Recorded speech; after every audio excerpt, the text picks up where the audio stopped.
네, 이른바 고발사주 이후의 핵심 인물 손준성 검사의 구속영장이 기각됐습니다. 법원은 손 검사를 구속할 필요성도 이유도 부족하다고 밝혔습니다.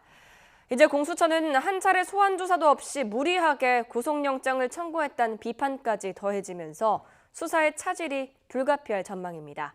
김웅래 기자입니다.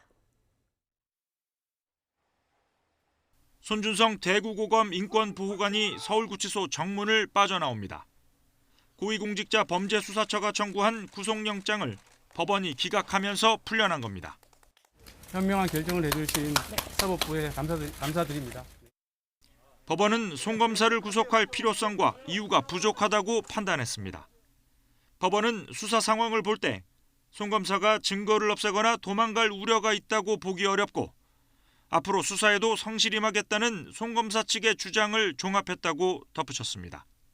손 검사는 지난해 4월 대검찰청 수사정보정책관으로 근무하며 여권 인사들에 대한 고발장 작성을 지시하고 고발장을 국민의힘 김웅 의원에게 전달한 의혹을 받고 있습니다.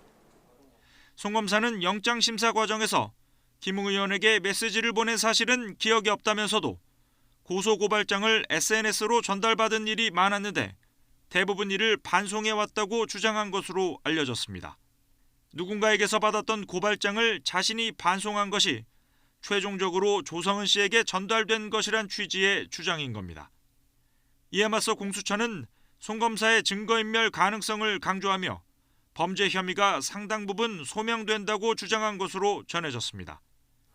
공수처는 영장 기각 직후 법원의 판단을 존중하며 보강 수사를 거쳐 구속영장 재청구 여부를 판단하겠다는 입장문을 냈습니다. 하지만 손 검사를 한 차례도 소환 조사하지 않고 청구한 구속영장이 기각되면서 공수처가 무리한 수사를 했다는 비판을 피할 수 없을 것으로 보입니다. 또한 여권이 몸통으로 지목하는 윤석열 전 검찰총장을 비롯한 윗선을 겨냥한 수사 동력도 급격히 약화할 전망입니다. YTN 김웅래입니다.